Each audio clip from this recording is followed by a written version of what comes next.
It's been 3.5 years since the tragedy of Grenfell revealed the true and shocking extent of how many other buildings in the capital were unsafe. Since then, thousands have been living in the knowledge that their homes could go up in flames. Many have had to foot the cost of repairs and 24-hour waking watches. Today, the Housing Secretary offered some relief, £3.5 billion to remove cladding from the most unsafe buildings, but only those over 18 metres. Leaseholders in buildings under 18 metres have been offered government loans instead, and there is no money for any other building fire safety issues or fire wardens. Our political correspondent Simon Harris reports. For many Londoners, it's the ultimate dream home, a riverside apartment overlooking the Thames. But for almost 1,000 people living at Royal Artillery Quays in Woolwich, the dream turns sour.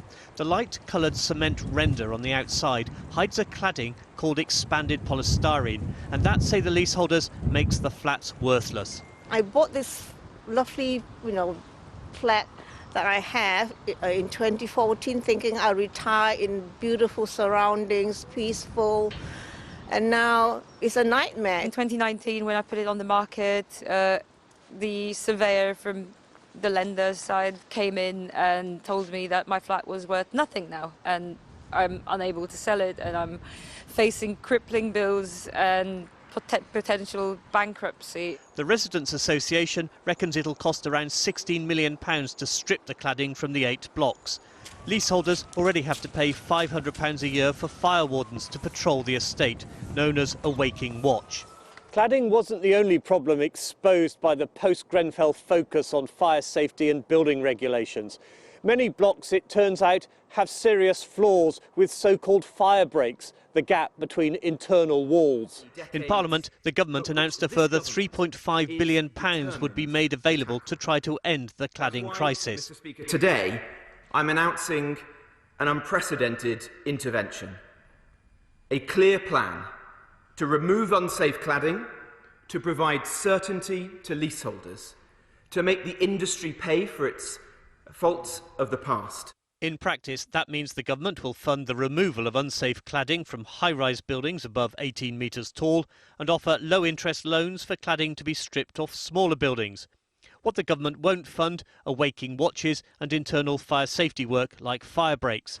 For the residents of Royal Artillery Quays, the announcement didn't go far enough. Robert Jenrick said nothing about the internal works that need to be done, and that is likely to fall on the leaseholders, and also all the costs of all the temporary measures. And while the cladding is remediated, we're still paying for that. Barratt, which built the flats in 2003, said they complied with building regulations at the time, but a spokesman said, "We were sorry to hear of the difficulties facing leaseholders, and we had a constructive meeting with them and fire engineers last week as we work hard to find a solution for them to this complex set of issues." In high-rise homes across London, today's government announcement will be a relief for some leaseholders, but many others are still blighted by the fallout from Grenfell. Simon Harris, ITV News, Woolwich. Well, the unsafe cladding affecting thousands of Londoners' homes was discovered the day after the Grenfell fire. Other building safety issues have been exposed by the Grenfell inquiry. It continued today with more evidence from the company that made the cladding on the tower. Rags Martell's report starts on pictures of a building on fire years before Grenfell. A cladding fire years before Grenfell. This one from 2012, one of several that took place in the UAE. The dangers of flammable panels on high-rise buildings was discussed by Arconic, the company that went on to sell the cladding at Grenfell. Arconic, innovation engineered. Deborah French was a sales manager who noticed the fires in Dubai. She emailed her customers in 2013 to reassure them about Arconic products. Why did you make those statements? Reading back on it now, it was not the right thing to put in there. In terms of the wording, it was too heavy on the sales side. Heavy on the sales side? What do you mean? As in, it was a document that was sent to give them some reassurances that the business was comfortable with offering the materials that we were offering, and that it was all still okay for us to use and supply. Arconic would go on to sell more flammable cladding, this time to Grenfell. The panels spread the flames that killed 72 people. But other documents revealed at the inquiry show Arconic knew the dangers of their products. In 2011, 6 years before Grenfell, it described the cladding cassettes as having a bad behaviour exposed to fire, but added it could still work in countries with national regulations who are not as restrictive, like the UK. It also emerged that Arconic made more money from selling flammable cladding than the safer fire retardant version. Profits, it seems, always comes before people. Well, Rags, the huge problems with building safety were revealed after Grenfell, but how far does today's announcement go to solving the crisis?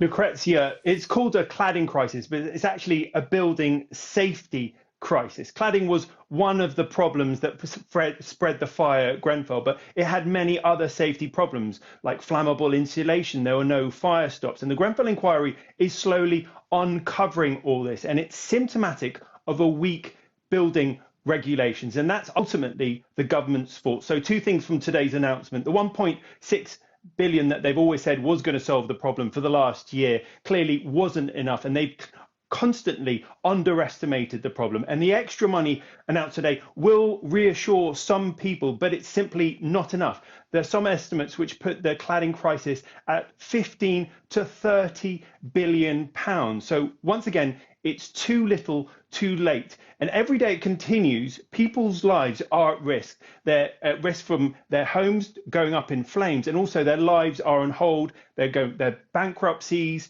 there's mental health problems. So it's a huge problem. This cladding crisis is not over. All right, Rags, thank you.